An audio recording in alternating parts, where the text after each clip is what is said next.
Il est d'origine allemande, il vit entre Berlin et San Francisco. Les plus grands chefs d'entreprise se précipitent à ses conférences. Tim Lebrecht est avant tout un entrepreneur. C'est un consultant aujourd'hui qui a fondé la société Business Romantique. Alors c'est un thème qu'il développe auprès des grands leaders économiques dans le monde entier actuellement. Et nous avons eu la chance de le rencontrer puisqu'il était invité à la réunion grâce à l'ADIR. Tim Lebrecht, bonjour. Bonjour. Vous êtes venu à la réunion à l'invitation de l'ADIR pour développer ce concept de business romantique. Expliquez-nous en quoi cela consiste. Ce sont deux notions qu'on n'a pas l'habitude de voir se côtoyer.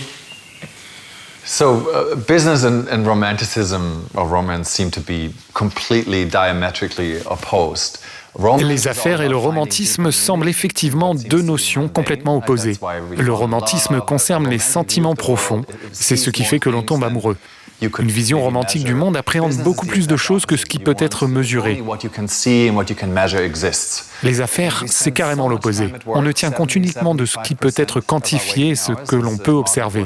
Et on passe tant de temps au travail, 75% de notre temps éveillé en tant que travailleurs des temps modernes. Alors pourquoi réduirions-nous notre façon d'être à ce que le business nous demande d'être ? Je pense qu'il est préférable pour notre bonheur et notre bien-être d'autoriser plus d'émotions, plus de sentiments dans l'entreprise. Toutes ces choses qui ne se quantifient pas ont un rôle à jouer dans les affaires. Et il y a un réel bénéfice économique à cela. Les sociétés innovantes, par exemple, ont ce caractère romantique. Elles ont dans leur équipe des fous, des rêveurs qui imaginent le monde tel qu'il pourrait devenir. Donc c'est très important pour l'innovation.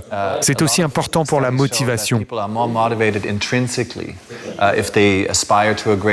Beaucoup d'études démontrent que les gens sont plus intrinsèquement motivés s'ils aspirent à de plus grands objectifs, à des idées nouvelles plutôt qu'à des systèmes de compensation, de contrôle ou de coercition. Et enfin, avec l'avènement de l'intelligence artificielle et de l'automatisation, mon argument est de dire que le plus important travail que les humains sont capables d'accomplir est exactement ce travail que j'appelle le romantisme. Cela s'appuie sur l'empathie, l'imagination, la créativité, l'amour, la façon dont nous faisons les choses et ce que nous y mettons. C'est cela qui fera la différence. Parce que tout ce qui peut se faire de manière efficace sera fait par les machines. Donc pour ces tâches, nous n'aurons bientôt plus besoin des humains. Alors le business doit entrer dans l'ère du romantisme, parce que c'est meilleur pour nous en tant qu'humains, mais c'est aussi meilleur pour le business. Vous dites que dans 20 ans, la plupart de la main-d'œuvre mondiale sera remplacée par des robots. Est-ce qu'on doit en avoir peur et comment s'y préparer? C'est un petit peu votre propos, je crois. We're facing massive changes to the way we work, live and play. On doit faire face à des changements majeurs dans la façon dont nous travaillons, dont nous vivons, dont nous jouons. Ce n'est pas qu'une question d'automatisation, c'est une digitalisation qui est en route pour les prochaines 10, 15, 20 années à venir. Amazon est un bon exemple. Amazon fait de l'argent car c'est une plateforme qui met en connexion des fournisseurs et des demandes, et cela se fait avec des algorithmes car il collecte beaucoup de données qui sont partagées par la plateforme. Amazon dispose aussi d'entrepôts complètement automatisés avec des robots pour une efficacité maximum. Toutes les données sont hébergées sur le cloud et elles ne sont plus stockées physiquement sur un disque dur, par exemple. Elles sont hébergées de manière virtuelle. On verra de plus en plus d'entreprises organisées comme cela, et cela veut dire que tout ce qui peut être automatisé, notamment les tâches répétitives, les process qui requièrent des données, seront probablement principalement effectués par des machines. Le côté positif, c'est que cela libérera les humains de ces tâches qui n'ont pas de sens, et il n'y aura plus besoin de faire ces gestes répétitifs nécessaires à la production de biens en série, donc on pourra se consacrer à des choses qui ont plus de sens. Maintenant, l'appréhension vient du fait que les gens ne sont pas préparés à cela, parce qu'il y a ce défi de leur donner un nouvel objectif. Que va-t-on faire si tout devient automatisé ? Comment va-t-on les réorienter sur d'autres compétences ?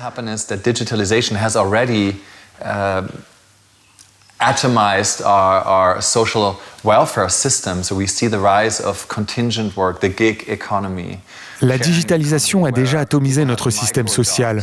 On voit la montée d'une économie geek dans laquelle les gens ont plusieurs petits boulots pour vivre. plutôt qu'une seule carrière. Et d'un côté, c'est positif, ça amène plus de liberté, d'envie d'entreprendre. Et en même temps, tout est plus volatile et cela fait peur car on ne sait pas ce qui va nous arriver. Par exemple, si on tombe malade, comment va-t-on faire pour se soigner si on ne dispose plus d'une assurance maladie procurée par l'entreprise ? De toute façon, quand il y a de grands changements, il y a aussi une certaine inquiétude. Et ce qui est intéressant, c'est que cela nous oblige à nous poser des questions, à réfléchir à ce qui fait de nous des êtres humains. Qu'est-ce qui est sacro-saint et que l'on ne veut pas confier à des machines ? Cela nous force à avoir une vision politique. Quels changements devons-nous opérer dans la façon de manager nos entreprises, notre économie, notre politique ?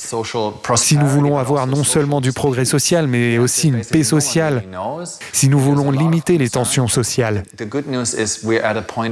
Personne ne le sait vraiment pour l'instant, mais nous devons réinventer un système social et cela me donne de l'espoir.